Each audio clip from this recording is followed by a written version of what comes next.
Today I'm going to be sharing with you my 10 unsustainable habits, even as an eco-warrior and someone who is doing their best to be less impactful on our planet. Hi everyone and welcome back to my channel. Thank you so much for joining me. And so I wanted to come on today, like I say, to share with you the things that I still do or buy that are not sustainable. So I think that it's really important to recognize that social media has a very quite damning way of making us feel that we aren't doing enough or projecting a idealistic type of lifestyle that we think we should have.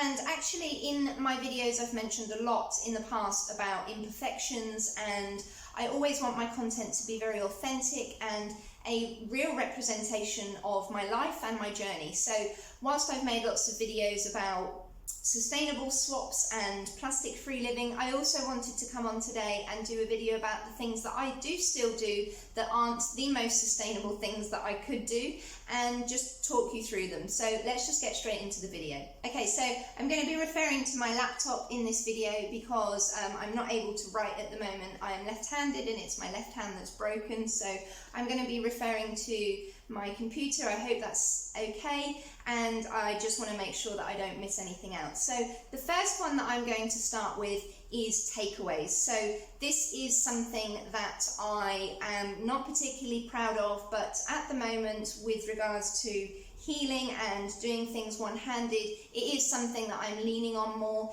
And I also find that occasionally it helps my mental health when I'm not feeling in the mood for cooking, or I'm feeling particularly low, or my depression is particularly bad. It is very occasional that I will buy takeaways, but this is something that I do participate in, that I consume, and whilst it is not environmentally friendly, I am usually somebody who cooks from scratch every single day. So it's just one of those things that unfortunately I do still consume. I consume a lot less of it than I used to, but yeah, this is in at number one.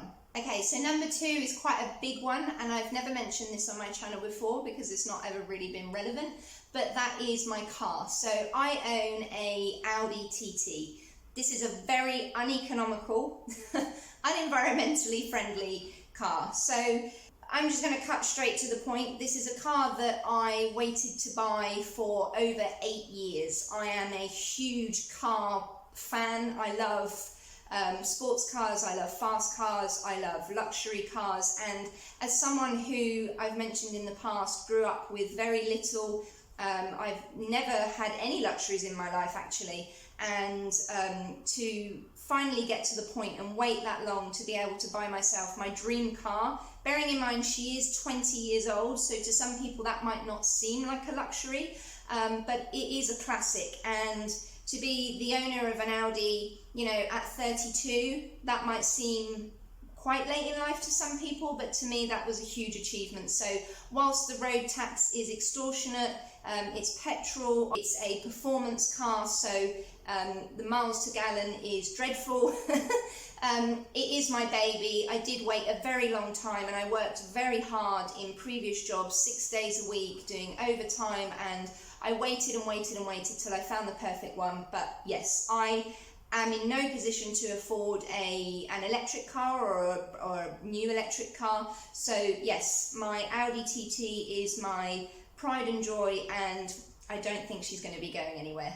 Okay, so number three is flying. Now, I know that this is incredibly impactful on the environment, but traveling is one of my biggest passions. I spent 13 years living abroad, so I grew up abroad. I was born in this country, but I grew up abroad.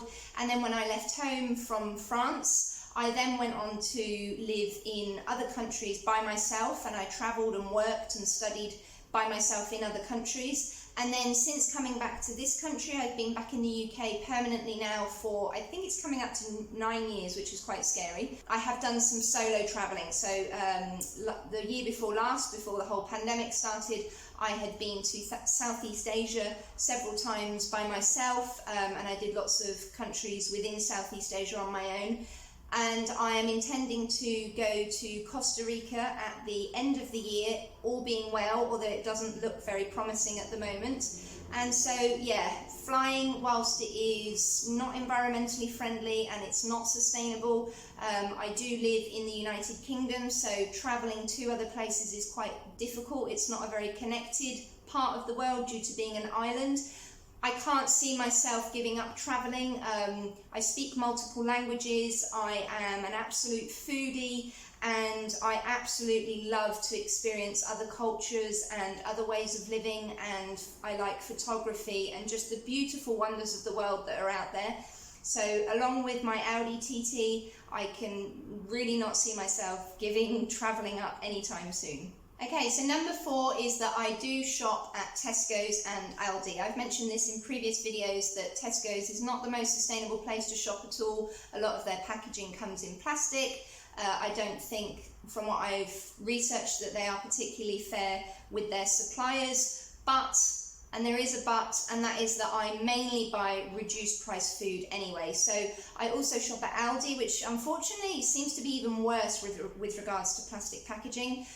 So yes, I do still shop in those big supermarket chains, but I try to shop locally and organically or loose wherever possible. Okay, so number 5 is crisps. Now, this is an occasional naughty treat, but it is still something that I consume, and of course the crisp packets are generally not recyclable. Like I say, this is an occasional naughty treat, so I don't consume this every day, and I do try my best to make my own kind of snacks, such as peanut butter and apple slices and fruit and things like that. And I also did a video recently on how I made my own replica Aldi protein bars, so I will pop a link up to that one if you want to go and check that one out. Number 6 is cereal. I do still buy cornflakes and Weetabix and things like that, not the branded versions but the cheap supermarket own label versions, and the cardboard within the cardboard box of course is sadly a plastic bag. However, I do repurpose this plastic bag as an alternative to bin liners, which I've mentioned in a previous video, which again I will pop a link to up above and in the description box down below. And I also buy my porridge from Aldi, but it is organic and it is in a paper bag. Number 7 is vegan cheese in plastic packaging. Now, in my defence, this is something that I only buy occasionally when it's on offer. 1, because it's quite processed and it isn't really a whole food, and 2, obviously because of the packaging. But yes, I only buy this on offer, and this is again quite a luxury treat for me, but it is something that I would potentially like to try and avoid moving forward as much as possible. Number 8 is mock meat in plastic packaging, same as the vegan cheese. This is the same. I only buy this when it's on offer, so things like burgers or mince. I don't consume this every week. But yes, again, something that isn't sustainable, but is, I think, okay for an occasional treat.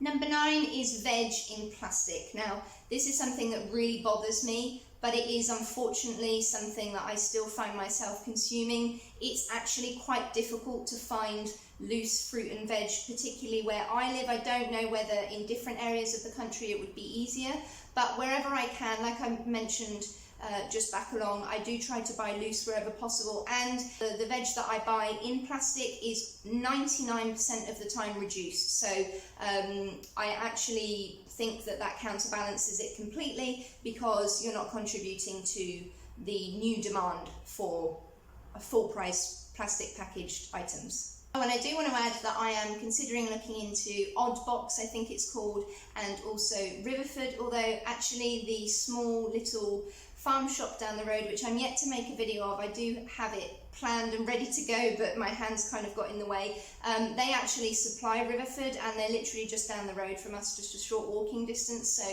I do actually have the opportunity to occasionally get loose, organic, locally grown vegetables down the road as well. And then finally, number 10 is rice and pasta in bulk. So I don't buy this from my refill shop. I buy most of the things in my kind of dry cupboard foods, if that makes sense, that I've mentioned in the past. So my spices and my herbs and my seasoning, my oils, I can't quite think what other things, but most things that I've mentioned, particularly on my Facebook page where I share with you my daily meals and recipes and things, I buy that all from my refill store.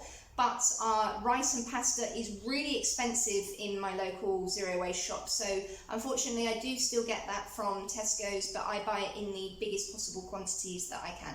Okay, so there are my 10 unsustainable habits that are still a part of my life. I hope that you enjoyed this video. Like I've said, I want to always make content that's very real and shows the imperfections, warts and all, of my life and the journey that I'm on. And if you are feeling like you aren't achieving as much as you want to, hopefully this video can reassure you. And let me know if there's anything else that you'd like me to share, or feel free to drop any comments down below and I'd love to chat with you. In the meantime, take care and stay safe, and I'll see you in my next video. Bye!